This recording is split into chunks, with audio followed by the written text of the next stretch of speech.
আসসালামু আলাইকুম সবাইকে, আশা করি সবাই ভালো আছেন এবং আমিও ভালো আছি। আজকে সকাল সকাল উঠছি ঘুম থেকে, দেন এখানে আমি নাস্তাটা রেডি করে নিতেছি।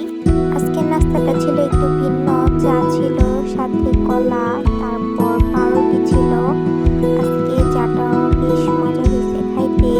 দেন আম্মু এই রুটি আর কলাগুলা তার আগের দিন বাজার থেকে নিয়ে আসছে খাওয়ার জন্য। তো আজকে পাউরুটি দিয়ে একটা সন্ধ্যা রেসিপি বানাবো ভাবতেছিলাম। এই তো চাটা দেখতে খুবই সুন্দর লাগতেছিল, খাইতেও খুবই সুস্বাদু হয়েছিল। তারপর আমি দেখি আজকে আম্মু যেহেতু বাইরে অনেক ঠান্ডা ছিল, তাই আম্মু কুকারে খিচুড়ি বসাইছিল। দেন এই তো খিচুড়ি কালারটা খুব সুন্দর হয়েছিল। তো তারপর আমি এখানে আজকে খিচুড়িটা যেহেতু এমনি ভুনা ছিল, তো আমি এখানে ডিম ভাইজা খাবো, সাথে এমনি মাংস ছিল। এই তো এখানে কালকের পোলাওগুলো আম্মু একটু গরম করে নিতেছিল, যেহেতু ছোট বোনেরা খাইবো। এখানে আমার ডিমগুলা যা সব কিছু কাটছি, সব কিছু আমার মিক্স করা হয়ে গেছে। দেন আম্মু এটাকে সুন্দর করে আমার ভাইজা দিতেছিল। এখন আমি খিচুড়ির সাথে পরিবেশন করলাম গরম গরম খিচুড়ি, আর সাথে ডিম ভাজা আর একটা শুকনা মরিচ ভাজা। খাইতে খুবই খুবই মজা লাগতেছিল। আর বাইরে খুব ঠান্ডা ছিল, এই ঠান্ডার মধ্যে গরম গরম খিচুড়ি খেতে কার নাই ভালো লাগে। আপনারা কারা কারা এরকম করেন অবশ্যই কমেন্ট করে জানাবেন। কিন্তু গরুর মাংস গরম করছিল আম্মু। তারপরে বিকালে আর কোনো ক্লিপ না হয় নাই। দিন সন্ধ্যার দিকে একটু নাস্তা বানাইতেছিলাম, যেহেতু বাইরে খুব বেশি ছিল, কিছুদিন ধরে অনেক ঠান্ডা পড়তেছে এখন। তো তাই আর আমি এখন ছাদেও যাই না, কোনো ক্লিপও না হয় না। তো এখানে যেহেতু আজকে আমি স্যান্ডউইচ বানাবো, আহ, এমনি অন্য কিছু বুঝতেছিলাম না কি বানাবো, তাই পাউরুটি ছিল, তাই আমি আজকে একটু স্যান্ডউইচ বানাবো। এই তো আমার সব কিছু কাটা হয়ে গেছে, সাথে হচ্ছে চিজও ছিল। এই তো আমি এটাকে সুন্দরভাবে এখন ঘরে বসে রেডি করে নিতেছি। তো প্রথমে হচ্ছে পাউরুটির মধ্যে আমি সস দিয়ে নিলাম। তারপর হচ্ছে এই তো আমি কেটে রাখা যে আগে থেকে পেঁয়াজ ছিল, পেঁয়াজটাও দিয়ে নিলাম। তারপর আমি এখানে দিয়ে নিব টমেটো, তারপর হচ্ছে ক্যাপসিকাম, মরিচ। তো দেওয়ার পরে এখানে আরেকটা পিঠ যেটা থাকবে ওটার মধ্যে আমি সস দিয়ে দুটোটা একসাথ করে নিলাম।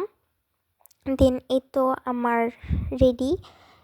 তারপর এই তো আমি কিছুটা তেল দিয়ে ফ্রাই প্যানের মধ্যে বসাই দিলাম, সুন্দরভাবে হইতেছিল এটা। দেন এই তো আমার হয়ে গেছে, আর দুইটা আম্মু ভাজতেছে আর আমি এখানে খাইতেছিলাম। দেন আমার ছোট বোনও খাইতেছিল। আমার ছোট বোন ঝাল পছন্দ করে, কিন্তু মেজো বোন বেশি একটা ঝাল খায় না।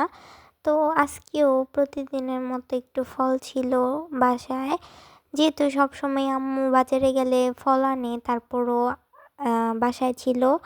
এখন আমি একটু ডিজাইন করব। আমি কেমন ডিজাইন করি অবশ্যই কমেন্ট করে জানাবেন। আর আপনারাও কারা কারা বাসায় এরকম ফল ডিজাইন করেন, আপনাদের ভালো লাগে অবশ্যই কমেন্ট করে জানাবেন। আর আমার ভিডিও যারা দেখেন তারা অবশ্যই আমার চ্যানেলটাকে সাবস্ক্রাইব করে দিবেন, যেহেতু পরবর্তী ভিডিও বানাইতে পারি আপনাদের জন্য। আর আপনারা আমার ভিডিও দেখলে একটু লাইক করে দেবেন, যাতে যে আমার ভিডিও বানানোর আগ্রহটা একটু বেড়ে যায়। এই তো আমার এইদিকে ফুল বানানো হয়ে গেছে।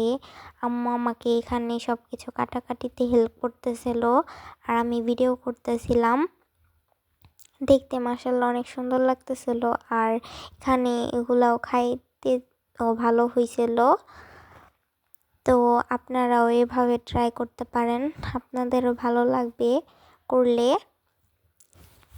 এখানে আমি আবার আরেকটু যেমন কলা ছিল, তাই আম্মু রে বললাম কলা দিয়ে একটা ডিজাইন করে ফেলি।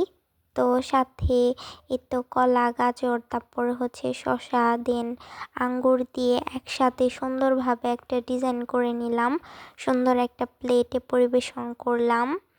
দেন দেখতে খুবই সুন্দর লাগতেছিল।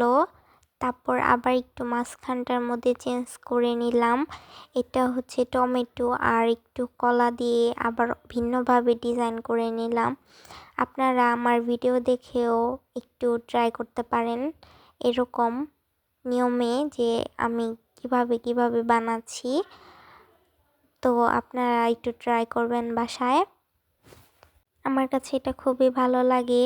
দেন এখানে আম্মু এটাকে যেভাবে কাটছিল ঠিক সেভাবে আবার একটু উঠায় নিল, দেখতে খুবই সুন্দর লাগতেছিল। আজকের ভিডিওটা এখানেই শেষ করছি। সবাই ভালো থাকবেন। আল্লাহ হাফেজ। ভালো লাগলে লাইক কমেন্ট শেয়ার করবেন।